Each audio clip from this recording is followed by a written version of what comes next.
నీరు నీరు రైతు కంట నీరు చూడనైన చూడరెవ్వరు గుండెలన్ని బీడు ఆశలన్ని మోడు ఆదరించు నాథుడెవ్వరు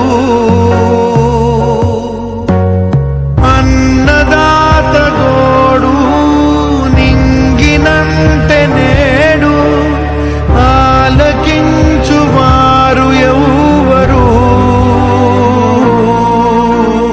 నీరు నీరు నీరు రైతు కంట నీరు చూడనైన చూడరెవ్వరు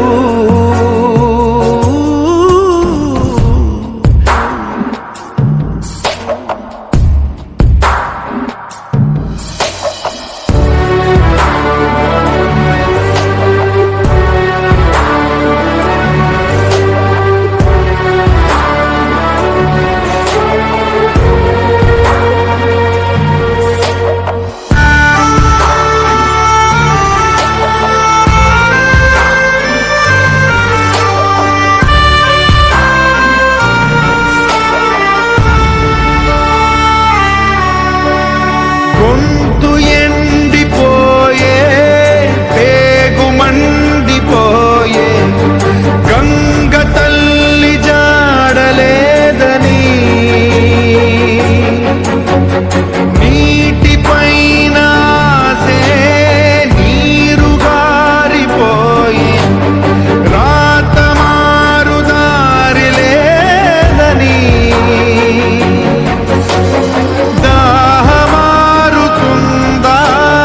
పైరు పండుతుందా ధారలైన కంటి నీటితో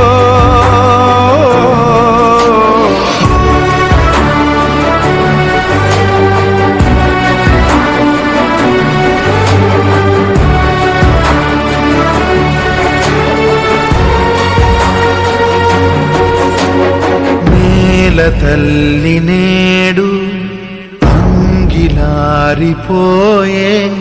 మూగబోయే రైతు నాగలి ఆయువంత ఏం పంటనో ఏమి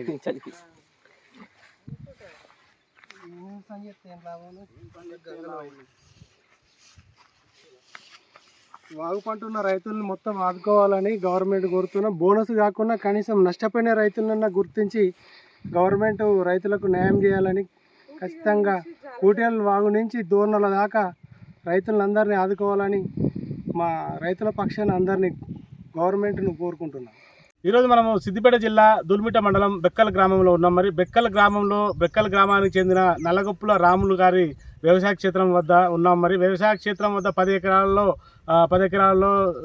10 ఎకరాల విస్తీర్ణంలో వరి పంట సాగు చేయడం జరిగింది. వరి పంట సాగు చేసిన నేపథ్యంలో చేతికొచ్చిన పంట నోటికి అందకుండా పోయింది. మరి ఎందుకంటే ఇటీవల కురిసిన అకాల వర్షాలకు మోయ9 వాగు ఇటుగా వెళ్తుంటుంది. మరి బెక్కల నుంచి స్టార్ట్ అయ్యి కూటికల నుంచి స్టార్ట్ అయ్యి ఈ వాగు పొంగి పొర్లుతూ ఇక్కడ చేనులన్నీ ముంచెత్తుతూ ఇటువైపు వెళ్తుంటుంది. మరి దూల్మిట వైపు వెళ్తుంటుంది. దూల్మిట నుండి నంగనూరు ఈ విధంగా వెళ్తుంటుంది. మరి వెళ్తున్న నేపథ్యంలో ఇక్కడ ఈ రైతు తీవ్ర స్థాయిలో నష్టపడి అప్పులు తెచ్చి పెట్టుబడి తెచ్చి పెట్టుబడులు తీర్చలేక ఇప్పుడు చాలా తీవ్ర ఆవేదన వ్యక్తం చేస్తున్నారు. మరి రాములు రైతు మరి ఇలా తీర్చాలి, ఏం చేయాలని చెప్పేసి చాలా తీవ్ర ఆందోళనలో ఉన్నారు. మరి ఈ అకాల వర్షానికి ఇక్కడ బర్రెలు కూడా నీళ్ళలో కట్టేయడం జరిగింది. కట్టేసిన నేపథ్యంలో రైతులు ఇక్కడ రాలేని పరిస్థితి. ఆ నీళ్ళలో రాలేక అవి అరుస్తూ అంగలారుస్తూ ఆ యొక్క సహజీవ దహనం మూగజీవాలు చనిపోవడం జరిగింది. మరి చనిపోయిన నేపథ్యంలో చాలా ఇబ్బందికరంగా మారి రైతులు కూడా ఇటుగా రావాలంటే కూడా బురదలో రాలేకపోయి కొద్ది రోజుల మట్టుకు అసలు వరి పంట పూర్తి స్థాయిలో నష్టపోయింది. మక్కలు, వరి ఇలాంటి తదితర పంటలన్నీ పూర్తి స్థాయిలో నష్టపోవడం జరిగింది. మరి ఇక్కడ ఈ దాదాపు 10 ట్రాక్టర్ల ధాన్యం పండే ఈ నల్లగొప్పల రాములు రైతుకు ఒక 4-5 ట్రాక్టర్లు మాత్రమే దిగుబడి రావడం జరిగింది. మరి దిగుబడి వచ్చిన నేపథ్యంలో పూర్తి స్థాయిలో నష్టపోయాను. మరి ప్రభుత్వం కనుక నన్ను ఆదుకోవాలని చెప్పేసి మొరపెట్టుకుంటాను. మరి మొరపెట్టుకునే నేపథ్యంలో మరి ఏమనుకుంటున్నాడు, మరి ఎలాగైతే ఇది పూర్తి స్థాయిలో తన బాధలు ఏ విధంగా చెప్తున్నాడో మన జేఎన్టీవీకి అనేది మనం తన మాటలను అడిగి తెలుసుకుందాం. మనం దూల్మిట్ట మండలం బెక్కల్ గ్రామం. ముందుగా జేఎన్టీవీ వారికి రైతు పక్షాన ప్రభుత్వానికి మా బాధలు చెప్పేందుకు వచ్చినందుకు కృతజ్ఞతలు తెలుపుకుంటూ, నేను దాదాపు 15 ఎకరాలలో వరి సాగు చేసినాను. దాదాపు 5 ఎకరాలు చేతికొచ్చిన పంట మొత్తం పోయింది. ఆ మిషన్ ఆయన చెరసాం కాడికి వద్దామన్న సుత వదిలేసిపోయాడు. పెట్టుబడి సుత కనీసం వస్తలేదు. 3 ఎకరాల్లో పత్తి కొట్టుకపోయింది. ఖచ్చితంగా గవర్నమెంట్ అనేది నిరుడు సుత అట్లనే అయితే రాసుకపోయారు తప్ప ఏం రైతుకు గిట్టుబాటు ధరలు కానీ ఆదుకోవడానికి ఏం చేయలేదు గవర్నమెంట్ తరఫున. ఈసారైనా కనీసం మా రైతులను ఆదుకొని ఖచ్చితంగా రైతులను రాదు అనే నేపథ్యంలో గవర్నమెంట్లు చెప్పుడు మాటలకే పనిచేస్తున్నాయి తప్ప ఖచ్చితంగా రైతును రాజు చేసే ఆలోచన లేదు. బోనస్ అనేది లేదు, గిట్టుబాటు ధరలు లేవు. ఇప్పుడు రైతులు అకాల వర్షాలతో ఇంత పెద్ద వాగు కూటిగల నుంచి ఇటు నుంచి రైతులందరినీ వరి చేనులను, పత్తి చేనులను, మక్క చేనులను ముంచుకుంటూ ఇటు దూల్మిట్ట, దోర్నాల, నంగనూరు వాగులో అతిపెద్ద వాగు ఇది. చూసి నష్టపరిహారం ఇవ్వాలని గవర్నమెంట్ వారిని కోరుచుంటున్నాం. 3 ఎకరాలు సాగు చేసినాము. మొత్తం 3 ఎకరాలు సుత కొట్టుకుపోయింది అకాల వర్షంతో. వరి సుత 10-12 ఎకరాలు వేసినాము. 5 ఎకరాలు మొత్తం చేతికి రాకుండా పోయింది. 5 ఎకరాలు బోర్వెల్తో కోపిస్తే 50,000 రూపాయలు వరికోత మిషన్ అతనికి అయింది. ఖచ్చితంగా రేవంత్ రెడ్డి గారు ప్రభుత్వం మమ్మల్ని ఆదుకోవాలని ఖచ్చితంగా రైతులందరి పక్షాన, నా పక్షాన నా గోడు వినవించుకుంటా. నోతికొచ్చిన పంట అందకుండా పోయింది కాబట్టి ఖచ్చితంగా గవర్నమెంట్ ఆదుకోవాలని. బాగోవడం వల్ల మేము ఒక సంవత్సరం ఆపి ఒక సంవత్సరం ఇష్టం. ఈ దీపావళి తర్వాత ఇట్లా వర్షాలు వస్తాయని ఎవరికి తెలియదు. తెల్లారైతే ఇది వరి పంట కోసుకుందాం అనుకున్నాం. 5 ఎకరాలు వెళ్ళిపోయింది. 5 ఎకరాలు పోతే ఇట్లా జరిగింది. 3 ఎకరాలు పత్తి పోయింది. చెప్పాలంటే బాధ అవుతుంది. ఆ రోజు వీడియో మీకు ఇస్తా చూడండి. ఇక్కడికి వచ్చి కాడు కొంత దొరకపోయింది. ఒక్కొక్కరిని బండి మీద సరిగా రోడ్డు లేక బండి మీద దింపుకుంటూ ఒక్కొక్కరికి 500 ఇచ్చుకుంటూ దీన్ని వేపితే 30,000 ఖర్చు వచ్చింది. 50,000 కోపితే 50,000 నష్టం. 5 ఎకరాలు కోపితే 5 ఎకరాలల్లో 4 ట్రిప్పుల ఒడ్లు వెళ్ళినాయి. ఈ 5 ఎకరాలు నీటిలో పోయింది. వరుణ దేవుడు కొట్టుకుపోయాడు. దయచేసి రేవంత్ రెడ్డి గారు ఇట్లా మాలాంటి రైతులందరినీ గుర్తించి వాళ్ళకు సరైన న్యాయం చేయాలని నా పేరు సురేష్ అండి. మాది సిద్దిపేట జిల్లా దుల్మిట్ట మండలం బెక్కల్ గ్రామం. గత 15 రోజుల వర్షాలు కురవడం వల్ల చుట్టుపక్కల ఏరియాలంతా పంట నష్టం జరిగింది. సో ఇప్పుడు ఏంటంటే ఇప్పుడు పర్టికులర్గా ఇప్పుడు మనకున్న వ్యవసాయ మన మినిస్టర్ కూడా తుమ్మల నాగేశ్వరరావు కూడా దీని మీద పట్టించుకోవడం లేదు. ఇప్పుడు 11 ఏదో అక్కడ జూబ్లీ ఎలక్షన్ కోసం వాళ్ళందరూ తల్లడల్లడి అవుతారు. మరి అక్కడ ఏం జరుగుతుందో మాకు తెలియదు. ఒక ఎమ్మెల్యే కోసం వాళ్ళు అక్కడ ఎందుకు పోటీ చేస్తారు? అక్కడ రైతులు అందరూ ఆత్మహత్యలు చేసుకుంటారు. ఎక్కడ ఎక్కడ ఏ రైతు ఎట్లున్నాడు అని కూడా కనీసం ఫోన్ ద్వారా అయినా కానీ ఇక్కడ ఏఓని కానీ కూడా ఒక అధికారిని కూడా పంపించడం లేదు. మరి ఇంత నిర్లక్ష్యం ఎందుకు చేస్తున్నాం? మాకు ఈ ప్రభుత్వాన్ని మీకు అసలు ఎవరు ఎంతమంది ఇప్పుడు రిపోర్టర్లను కూడా చూడండి ఒకసారి. TV9 కానీ ఇప్పుడు వాళ్ళ ఛానల్ కూడా వాళ్ళ సైడే తిప్పుకోవడం జరిగింది. ఇప్పుడు ఎవరు ఏ రిపోర్టర్లు పోయి పిలిపిద్దామని కూడా ఈ విలేజ్ వరకు రండి అంటే మేము రాము.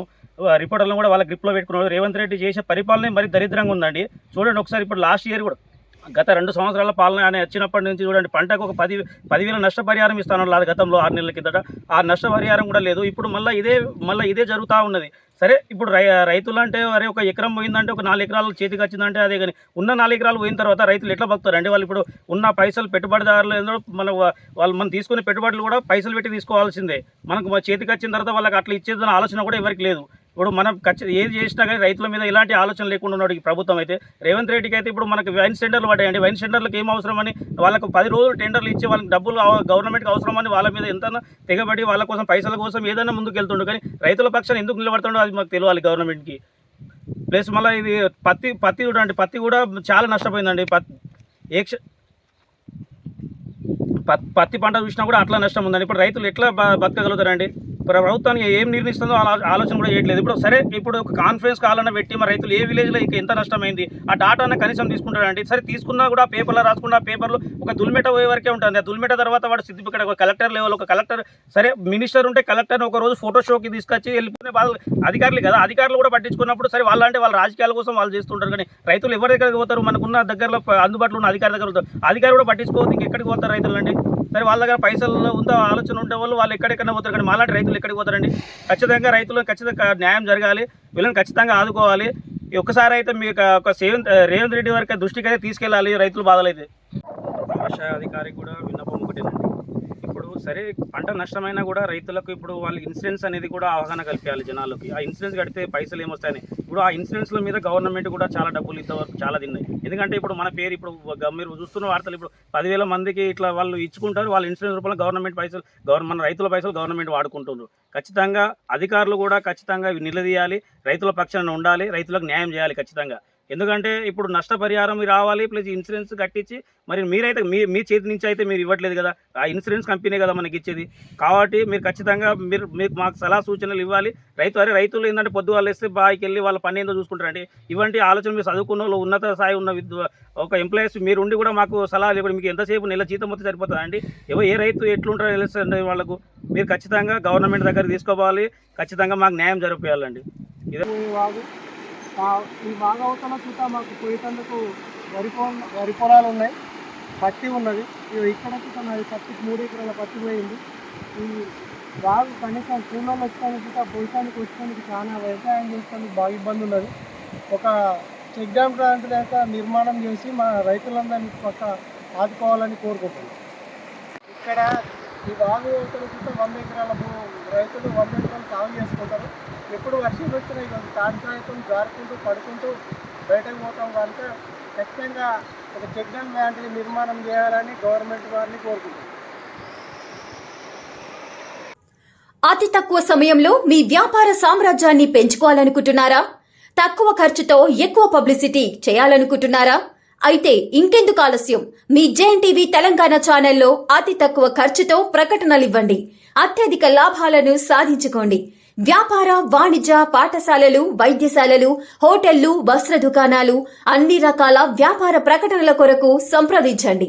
మా ఫోన్ నంబర్స్ 8558280881 9247896607.